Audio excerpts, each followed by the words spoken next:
غیر شرعی نکاح کیس کی سماعت کے دوران بانی P T I Bushra be be اور خاور مانیکا میں جھگڑا۔ بشرا بی بی کے وکیل عثمان ریاض گل بھی دوران اجرا خاور مانیکا سے لڑ پڑے۔ بشرا بی بی کے وکیل عثمان گل کی خاور مانیکا کو مکہ مارنے کی کوشش۔ جان لیتے ہیں ہمارے نمائندے حاشر احسن سے۔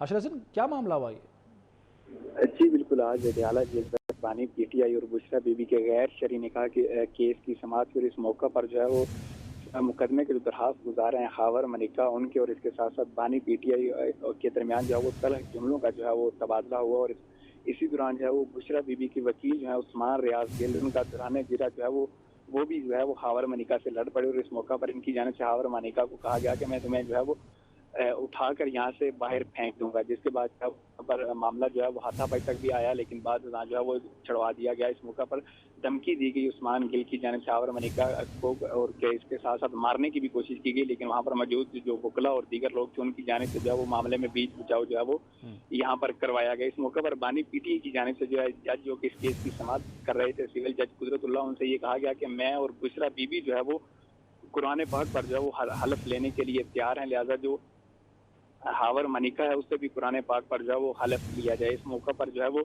یہ بھی کہا گیا بانی پی ٹی آئی سے عدالت میں کہ میں نے بشرا بی بی کو جو ہے وہ نکاح کے روز دیکھا تھا، اور اس سے قبل جو ہے وہ میں نے نہیں دیکھا، جس کے بعد جو وہ خاور مانیکا کی جانب سے دوران سماعت ہی بانی پی ٹی آئی کو یہ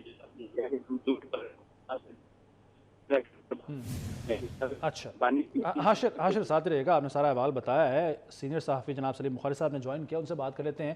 سلیم بخاری صاحب، بہت شکریہ آپ کے وقت کا۔ سر، جیسے کہ ہمارے نمائندے بتا رہے تھے جو آج کمرہ عدالت میں ہوا، جس طرح سے مار پیٹ کی کوشش کی گئی، دھمکیاں دی گئیں، سر یہ فرسٹریشن ہے جو اب نظر آ رہی ہے؟ کیونکہ 2 کیسز میں تو سزا ہو چکی ہے اور پکچر ابھی باقی ہے۔ دیکھیے، گزارش یہ ہے کہ مجھے اس بات پہ صدمہ بھی ہے، میں ایک طرح سے سختے میں ہوں کہ یہ وہ لوگ تھے جن کے ہاتھ میں ملک کی تقدیر دے دی گئی تھی، جو اخلاقی طور پر اتنے گرے ہوئے اور اتنے گھٹیا لوگ تھے، یہ ملک چلائیں گے۔ آپ اندازہ کیجئے گا کہ ایک سابقہ شوہر جس طرح کی الزام لگا رہا ہے کہ مہاتما خان صاحب اور بشرا بی بی کیا چاند چڑھاتے رہے ہیں، کیا اس کے بعد بھی کسی ثبوت کی ضرورت رہتی ہے؟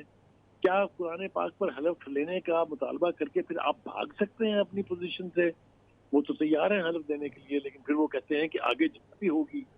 مجھے تو بہت تکلیف دہ حیرت ہے کہ یہ ہیں وہ لوگ جو ملک کی تقدیر کے والی وارث بنا دیے گئے تھے، جو اس ملک میں ریاست مدینہ کی بات کرتے تھے، دوستوں کے گھروں میں جا کے ان کی بیویاں لے اڑنے کی روایت کہاں سے ڈرائیو کی گئی ہے؟ مجھے تو یہ سمجھ میں نہیں آتا۔ کیس کا فیصلہ جو بھی ہو وہ تو ایک الگ بات ہے، لیکن اگر آپ اس کو مورلی دیکھیں کہ کسی کے گھر میں گھس کے آپ اس کی بیوی لے اڑیں، اس کی کون سی اخلاقی اجازت ہے؟ اس کی کون سے معاشرے میں اجازت ہے؟ تو یہ ایک عجیب و غریب قسم کا کیس ہم دیکھ رہے ہیں ہماری آنکھوں کے سامنے، جو کچھ ہو رہا ہے اور ابھی جو کچھ ہونا باقی ہے۔ دیکھیے، مورل گراؤنڈ پر اگر آپ اس کو دیکھیں، اگر آپ اس کو اسلامی روایات کے اعتبار سے دیکھیں، اگر آپ اس کو ریاست مدینہ کا والی ہونے کے جو عہد و پیمان تھے، جس طرح وہ فرماتے تھے معاذ اللہ کہ اللہ تعالیٰ ان کی تربیت فرما رہا ہے، یہ تربیت تھی ان کی؟ Is that what he was trying to tell the nation کہ میں یہ ہوں، یہ میری ذات ہے؟ عدالت میں جو چاند چڑھ رہے ہیں، آنے والی نسلیں اس کو ایک بدترین مثال کے طور پہ پیش کریں گی۔ دوستوں کے گھروں میں گھسنا، ان کی بیویوں کو لے اڑنا، آپ مجھے بتائیے اس سے بڑی بے شرمی کی، بے حیائی کی بات کیا ہو سکتی ہے؟ اور یہ ہم یہاں بیٹھ کے نہیں کہہ رہے ہیں، عدالتوں میں سنا جا رہا ہے سب کچھ۔ آپ بتائیے، آج کا نوجوان جو ہے، جو ان کے فالوور کہتے ہیں، انہیں تو یہ سن کے ڈوب مرنا چاہیے۔ یہ کوئی فخر کی بات ہے؟ یہ آپ سمجھتے ہیں کہ بہت اعلیٰ مثال قائم کی ہے انہوں نے تو ایسی لیڈرشپ پہ؟ جی صحیح۔ اچھا، نوید چودھری صاحب نے بھی جوائن کیا، سینئر صحافی ہیں۔ نوید چودھری صاحب، جیسا کہ آپ گفتگو سن رہے ہوں گے سلیم بخاری صاحب کی، وہ کہہ رہے ہیں کہ اخلاقیات کے کچھ تقاضے ہونے چاہیے، لیکن جو ماضی رہا ہے بانی پی ٹی آئی کا، چاہے وہ حکومت کے دوران 4 سال کی حکومت کے دوران ہو یا اس سے پہلے ہو، آپ کو کوئی امید تھی کہ انہیں کوئی پاس ہوگا اخلاقیات کا؟ اور جس طریقے سے آج جو یہ واقعہ پیش آیا ہے، لڑائی جھگڑے کی کوشش کی گئی ہے اور جس طریقے سے ہاتھا پائی اور مکہ مارنے کی کوشش کی ہے وکیل نے بھی، تو یہ فرسٹریشن ہے آپ کے خیال میں؟ جی 100% فرسٹریشن ہے، کیونکہ انہیں نظر آ رہا ہے کہ اس کیس میں بھی عدالت کی جانب سے جو فیصلہ آئے گا وہ ان کے حق میں نہیں ہوگا۔